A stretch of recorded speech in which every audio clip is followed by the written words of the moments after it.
On this episode of Oliver North's Real American Heroes, Jason Redman on dealing with life's ambushes.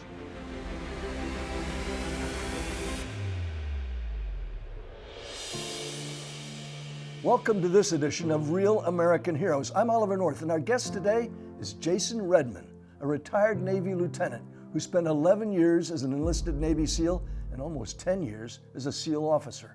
He's been awarded the Bronze Star with Valor, the Purple Heart, the Defense Meritorious Service Medal, Navy Commendation Medal, 5 Navy Achievement Medals, 2 Combat Action Ribbons, and the U.S. Army Ranger Tab. Despite being severely wounded in Iraq in 2007, Jason returned to active duty before retiring in 2013. He's launched Soft Spoken LLC in 2013, a speaking, coaching, and consulting company. We're going to talk about that in a minute. But he's also the author of 2 New York Times amazing books, The Trident and Overcome, and is getting ready to release his 3rd book, Point Man Planner, a daily, weekly, and quarterly self-help journal to help individuals and businesses define their values, missions, and goals. Jason, welcome to this broadcast. Colonel, an honor to be on. Thank you. What inspired you to enlist in the Navy SEALs? Go all the way back. What inspired you? What made you want to be serving as an elite Navy SEAL? I mean, I grew up, my family wasn't actively in the military as a kid, but they had all served. My grandparents had served in World War II. I mean, my grandfather on my dad's side was a decorated B-24 pilot, so I grew up listening to the stories about him. Actually, amazingly, earned the Distinguished Flying Cross. They were shot down and he crash landed the plane. It was in the winter in a snowfield. Everybody survived, and then they E&E'd back to friendly territory. So pretty amazing, earned the Distinguished Flying Cross, 7 air medals, and flew all of his missions. So, I mean, it just started this idea of service. Originally, I wanted to be a pilot like my grandfather. My dad was a paratrooper and a rigger. So that also interested me. Sure. And as a young kid, I started to hear about special operations. My dad had told me about long-range recon patrols in Vietnam and Green Berets. And then one day, my dad told me about the SEAL teams, which he had met some SEALs that had gone through airborne school with him. And I had spent some time living in the Virgin Islands. My parents had divorced. I moved back and forth, so I was pretty good in the water. And my dad said, hey, you should check these guys out. They're good swimmers. They jump out of airplanes, and they're a very elite unit, and their training is considered to be some of the toughest in the military, which I was the most unlikely candidate ever. I was not like this star athlete or anything like this. I was just this young, skinny runt who was infatuated with the military. And for whatever reason, when he told me that, and I started to research the SEALs, which there wasn't a whole lot of information out there about them in the late 80s. All I found out was a few articles, and I kept reading hardest training in the military, and I was like, that's what I want to do. And I set off on that path. I was about 14 years old, and I set my sights on that, and everybody told me you'll never make it, which only added fuel to the fire. And joined the Navy when I was 17 in high school. Coincidentally, on September 11th, I joined the Navy September 11th, 1992. Finished high school, went straight to boot camp, and then started that path and found myself in SEAL training at the young age of 19. Well, you're actually a year old. I enlisted in the Marine Corps Reserve on December 29th, 1961, and I, like you, are what we used to call in the military a legacy appointment for an officer or enlistment for an enlisted guy, because it's knowing someone who was in the service that did it. And that's going to become increasingly difficult as more and more Americans have no connection with our military. So you and I were blessed by that kind of background and growing up. Look, you sustained some very serious injuries in Iraq, and yet you had the resiliency, the perseverance, tenacity it took to overcome those wounds. Tell us about it. Yes, sir. I mean, and that was something that, in my opinion, was always part of what we do. I always accepted that I could be killed, I could be injured. I don't think I ever anticipated the gravity of the injuries that I was going to sustain.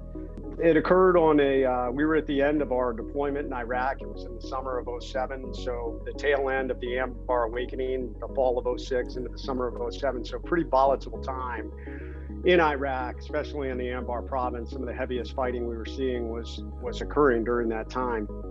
And rolled into Iraq, operating in the Al Anbar province all throughout that time, through the spring and summer of 2007. We were hitting targets almost every night, sometimes twice a night, going after mid-level to high-level Al Qaeda and insurgent leaders. And we had been tracking the leader for the Al Qaeda for Al Anbar the entire deployment, and a guy we had wanted, obviously, for a long time. His crew was responsible for downing a Marine Corps CH-46 helicopter in the fall of 2006. He ran numerous sniper cells, so numerous coalition forces had been killed by his sniper cells, by his IED cells, and we had lost a SEAL on the very first mission of our deployment. Petty Officer Clark Swedler was killed going after the first time we ran into some of his cells and kind of picked up the trail. So on that night, we got word that he was going to be in a specific time and location at the very end of the deployment, September 12th, in a little town called Karma, Iraq. And we rolled on that mission, or we flew on that mission. I ended up being the assault force commander for the actual target takedown. We made entry and fully expected really a lot of resistance. We were told this guy rolled with a pretty deep security element, that they were well-trained foreign fighters, and nothing happened. Initial takedown, we found a lot of activity. We found IED making components and things like that, but he was not there. We were literally, we were going to take care of all the components, the IED stuff, blow it up, and it was going to be a quiet night. So we thought we were going to be out of there. It was about 2 a.m. in the morning at this point when my boss came up to me and said, "Hey, we've got a lot of activity on another house about 150 yards away." He said, "We just saw 5 guys flee out the front door, and they ran across the street into some vegetation across the street," which isn't uncommon. We would see this. They would think, oh, hey, we can go hide and they won't see us. So my boss said, "Hey, let's go wrap these guys up. Let's go find out who they are and what they know." So I took my team and we maneuvered, and unbeknownst to us, the leader was in that house. They had moved from the original house we took down to that house. The last 5 guys were the last part of a security detail that ran across the street into a very well set up ambush line and fighting positions they had created. And we basically walked right into it. My medic was initially hit, shot, took a round right below the knee, severed both bones, and dropped him and kind of anchored him. And then they opened up on us, what we estimate to be 12 to 15 enemy shooters, 2 PKM machine guns. I was stitched across the body armor. I took 2 rounds in the left elbow, which at the time I thought shot my arm off. I was taking rounds off my weapon, rounds off my helmet. I had my left night vision tube shot off. One of our other guys ran forward and grabbed our medic and dragged him back. And the only thing behind us was now thousands of yards of empty Iraqi desert. And but thankfully, back behind us was kind of a large John Deere style tractor tire. So they fell back to that. I was still out front. I was trying to lay down fire when I had both machine guns turned on me, which is a really uncomfortable place to be. Yeah. And I quickly realized not a good place to be, that I needed to get behind some cover. So it was at this point I turned to move back to our guys, and I caught a round from behind in the face. It hit me right in front of my ear, traveled through my face, exited the right side of my nose, blew out my right cheekbone, vaporized my orbital floor, broke all the bones above my eye, broke the head of my jaw, shattered my jaw to my chin, and knocked me out. My guys saw me get hit. I was about 10 yards in front of them and just crumple. So they thought I was dead, which led into a very prolonged firefight. We estimate this gunfight lasted about 40 minutes at pretty close range. From where the tire was to where the ambush line was only about 75 feet, 100 feet. And I literally was pinned down right in the middle. So they're literally shooting over me while all this is going on. And finally, I came to and called out to my team leader, who risked his life running forward, grabbed me, got me back to the tire, And then we ended up calling in fire from an AC-130 gunship directly on our position.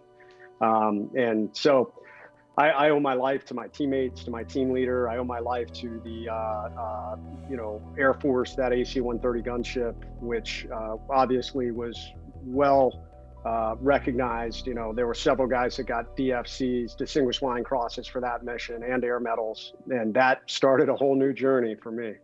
You say that you're focused now on leadership, teamwork, and the overcome mindset, and helping individuals and companies and teams get off the X from life's ambushes.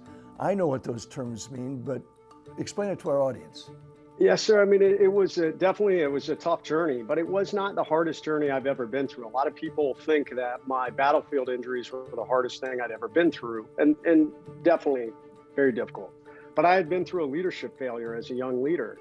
And we were talking about a specific individual who I name in the book as Vince Peterson, who helped me along this journey and gave me a second chance as a leader, him and my current commanding officer. And it really opened my eyes, but it was a long, hard walk. When you mess up in the special operations community, especially as a young leader, oftentimes guys will really give you the cold shoulder. They'll ostracize you and say, hey, we don't want to work with that guy. And I received some of that. So when I got wounded, it was at the tail end of this journey, this 2.5-year comeback from really coming to understand how to be humble, how to lead. I had to come about with my 3 rules of leadership that I implemented in this process. So when I laid in that hospital bed after this journey, and having redeemed myself as a young SEAL leader and as an operator, I realized that this journey was no different.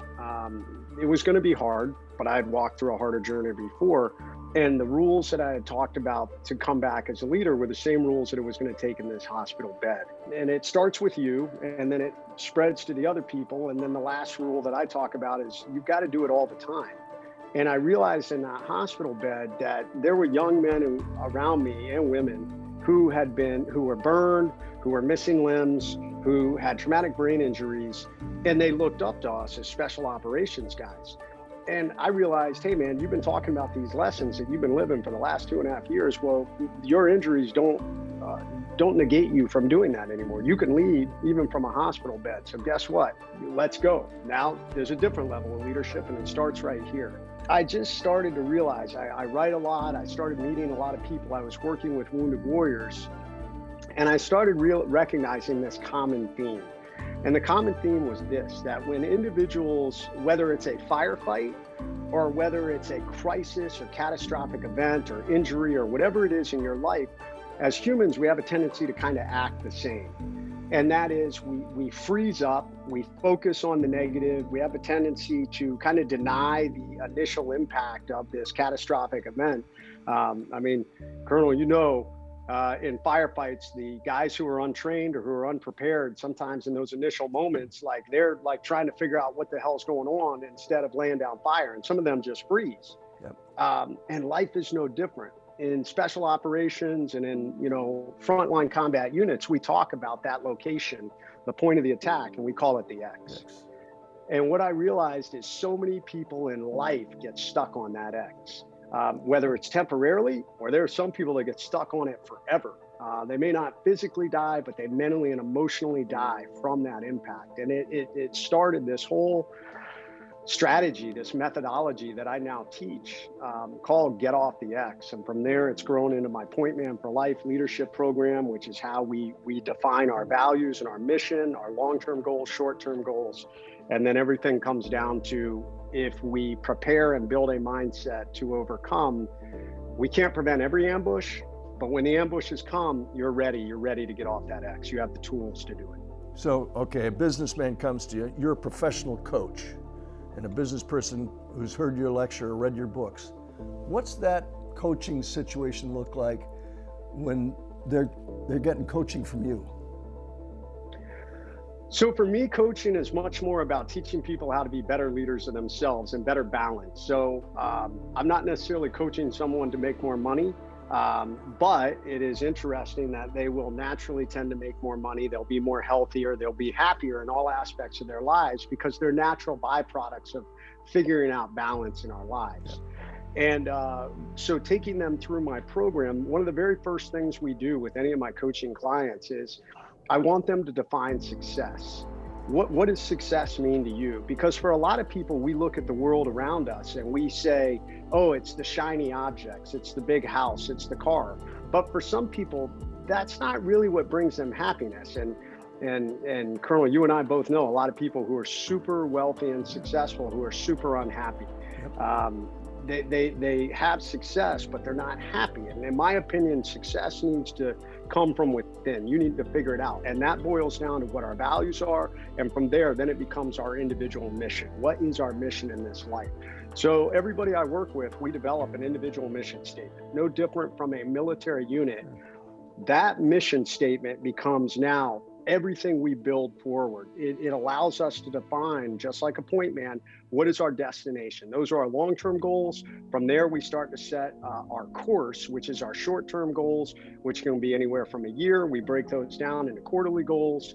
And then we get even deeper into the leadership spectrum because I teach something called the Pentagon of Peak Performance, 5 key areas that leaders need to have balance so that they're better prepared for ambushes and problems when they come along. Not only they're balanced in life, with their family, with their selves, with their health, with their finances.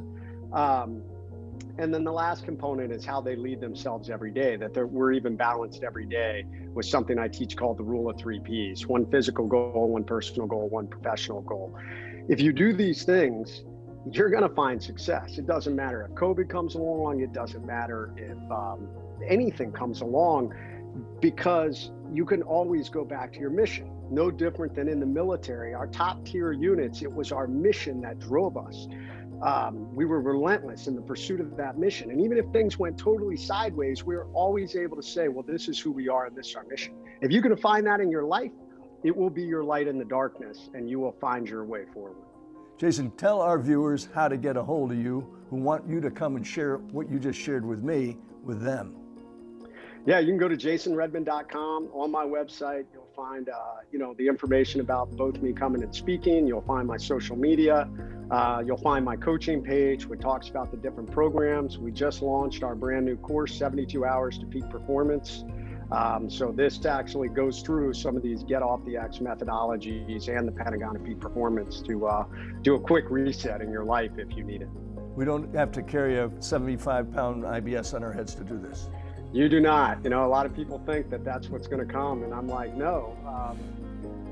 For me, and I think you will appreciate this also, the principles that I teach are not SEAL principles, they're human principles. Yeah. Leadership is leadership, teamwork, and setting our mission, values, all these things, they're human elements, and anybody can learn them and apply them. Jason, thank you for being with us today and sharing your story. Yes, sir. Thank you for having me. Folks, if Jason's story has given you hope or inspired you to be a better person, take time now to subscribe, comment, and get in touch with him. Let me know. And by the way, in between, remember, Semper Fidelis is more than a slogan for U.S. Marines. Always faithful is a way of life.